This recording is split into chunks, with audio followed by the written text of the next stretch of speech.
2월 11일 주일 새벽 설교. 오늘의 본문은 마가복음 1장 21절에서 34절까지의 말씀입니다. 마가복음 1장 21절에서 34절까지의 말씀 중 봉독은 21절, 22절 이렇게 제가 봉독하도록 하겠습니다. 그들이 가버나움에 들어가니라. 예수께서 곧 안식일에 회당에 들어가 가르치심에 뭇 사람이 그의 교훈에 놀라니 이는 그가 가르치시는 것이 권위 있는 자와 같고 서기관들과 같지 아니함일러라. 아멘. 오늘은 특별히 21절부터 또 주일 본문인 35절에서 45절까지, 즉 21절부터 마지막 절인 45절까지 1장 그 반 정도를 저희가 함께 조금 살펴보도록 하겠습니다. 예수님은 제자를 부르신 뒤에 여러 많은 사역들을 행하십니다. 혼자서 하시진 않으세요. 함께 하십니다. 물론 제자들은 보고 있기만 할 뿐 모든 것은 다 예수님이 하십니다. 회당에서의 가르치는 사역, 축기 사역, 베드로 장모를 고치는 사역, 또 나병 환자를 고치는 사역, 제자들뿐만 아니라 모든 사람이 입을 떡하고 벌릴 만한 사건들입니다. 그래서 그런지 1장 21절부터 마지막 45절까지의 내용은 예수님을 쫓아가고 또 예수님을 그들을 피해 도망가고 하는 일들이 반복되어집니다. 예수님의 능력이 대단하다라는 것을 알고 이미 소문은 다 퍼졌습니다. 이 세상에서 가장 빠른 것은 아마 소문이 아닐까 싶어요. 해가 저물었는데도 온 동네 사람들은 예수님을 쫓아다니기에 정신이 없었습니다. 예수님의 하루 일과를 오늘 우리가 잘 보고 있는데요. 예수님의 하루 그 일정들을 보면 너무 이렇게 굉장히 타이트한 것을 볼 수 있습니다. 우리가 만약 이렇게 예수님처럼 산다면, 하루를 보낸다면 아마도 번아웃 될 것입니다. 쉴 새 없이 사역을 진행하시는 거죠. 예수님은 여러 사역들을 하시는데 그 중에서 가장 중점이 있다면 바로 말씀을 가르치시는 사역입니다. 오늘도 회당에 들어가서 가르치는 것을 볼 수 있습니다. 그리고 나서 차례로 다른 사역들도 행하고 계시죠. 그리고 이 예수님의 모든 사역에 동력이 되는 것이 있는데 그것이 무엇일까요? 바로 기도입니다. 예수님은 많은 무리들이 쫓아올 때 그들이 쫓아오지 못하게 하시고 한적한 곳으로 이동하십니다. 그리고 그 한적한 그곳에서 기도하는 것을 우리는 볼 수 있습니다. 예수님의 하루 일과를 통해 우리는 무엇을 느낄 수 있을까요? 예수님이 지금 하시고 있는 일들을 봤을 때 우리는 무엇을 묵상할 수 있을까요? 예수님의 사역은 말씀과 기도로 시작됩니다. 예수님이 승천 후에 제자들이 이 초대교회의 모습을 만들어 갈 때에 그 사도행전 2장에서 이렇게 묘사하고 있습니다. 42절에 초대교회의 모습을 이렇게 묘사합니다. 그들이 사도의 가르침을 받아 서로 교제하고 떡을 떼며 오로지 기도하기를 힘쓰니라. 아멘. 변함이 없어요. 예수님이 승천하셔도 제자들은 너무나 잘 알고 있었습니다. 교회는, 사역은, 우리의 모든 일상은 말씀과 기도로 시작되고 마무리되어야 합니다. 말씀을 가르침 받지 않고서는 성숙한 신자로 살아갈 수 없습니다. 기도 생활도 마찬가지지요. 예수님은 끊임없이 하나님 나라에 대해 말씀하셨습니다. 회당에 들어가시고 무리들과 제자들을 앉히시고 또 비유로 설명하시면서 끊임없이 하나님 나라에 대해 말씀을 가르치셨습니다. 그리고 한적한 곳으로 가서 개인적으로 늘 기도하셨습니다. 그래서 다른 공간복음서에 보면 예수님이 이 기도한 내용을 습관을 따라 기도하셨다, 습관을 따라 기도하셨다라고 표현하고 있습니다. 그만큼 말씀을 전하시고 기도하는 이 하루의 어떤 루틴이 습관처럼, 매우 좋은 습관처럼 몸에 배어 있으셨다라는 거예요. 예수님의 이 사역과 이 치유 사역, 그리고 축기 사역 등은 자연스러운 연장선에 있습니다. 만약 베드로와 요한이, 우리가 잘 아는 사건처럼 베드로와 요한이 예수 그리스도를 알지 못하고 말씀과 기도의 사람이 아니었다면 성전 미문에 앉은 안진뱅이를 일으켜 세울 수 있었을까요? 초대교회의 이 말씀과 기도에 전념한 모습은 어떤 결과를 불러옵니까?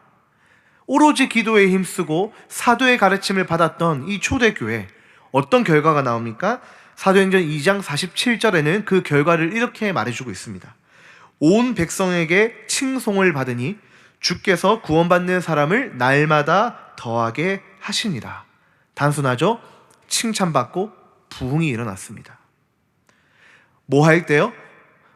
가르침을 받고 모이기를 힘쓰고 기도할 때, 떡을 뗄 때, 같이 모여서 하나님 안에서 교제할 때 자연스럽게 칭찬받고 부흥이 일어났다라는 거예요. 우리 교회 안에서 칭찬받는 일들, 또한 은혜와 부흥의 역사는 말씀과 기도 없이는 불가능합니다. 마치 이런 것입니다. 어떠한 예배팀을 세워가는 과정 속에서도 제가 가장 중요하게 생각하는 것은, 또 대부분의 목회자분들, 또 리더십들이 생각하는 것은 말씀과 기도이죠. 다른 어떤 스킬, 기술적인 것, 재정이 많고 적고 사람이 많고 적고가 아닙니다. 본질이지요.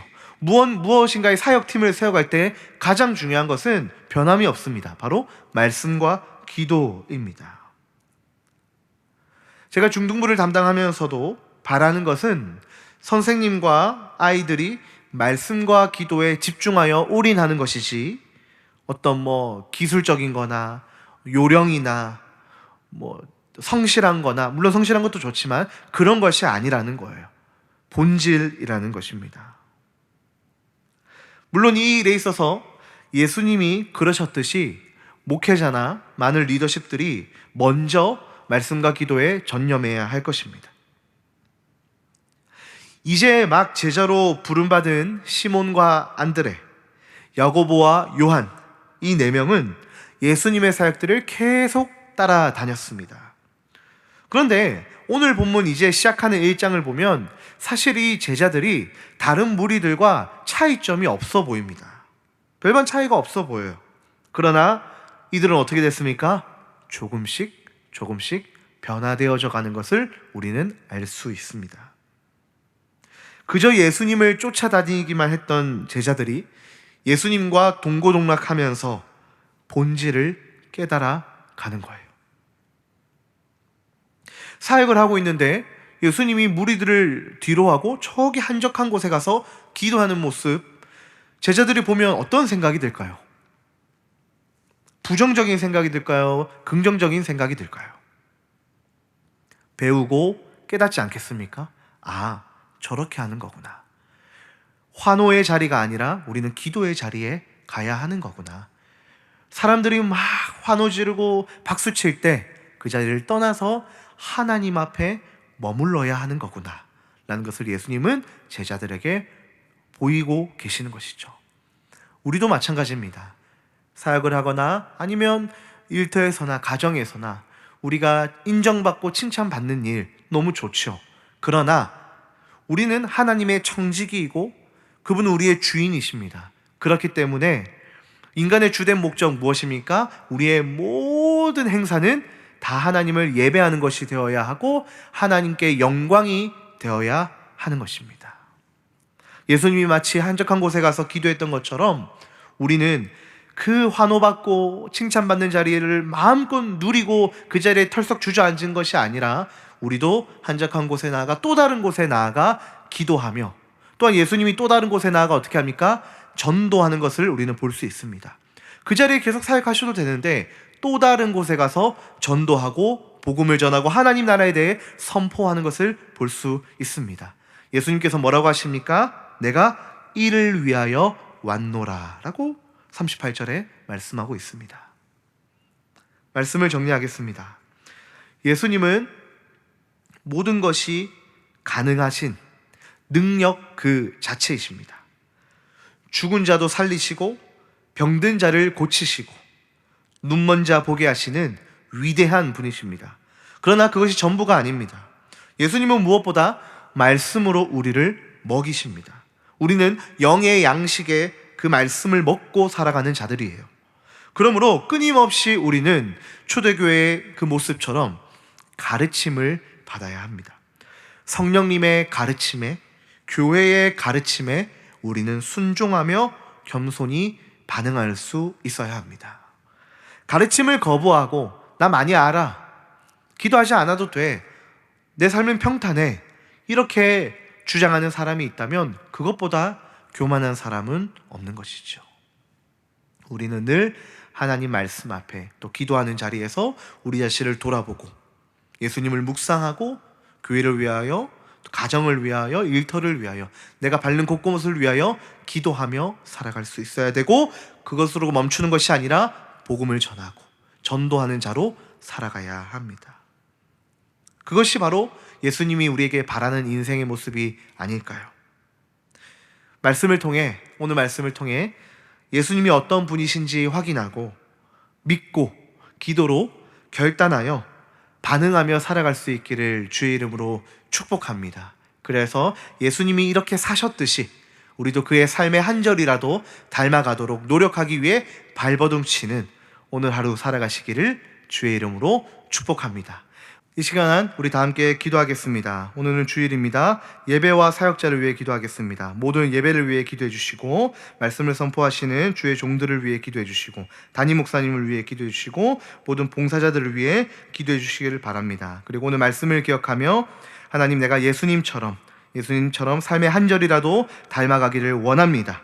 주님의 닮아가기 위한 노력으로 발버둥치며 살아가기를 원합니다. 우리 기도 제목 가지고 주님 앞에 기도하며 나가시겠습니다. 기도하겠습니다.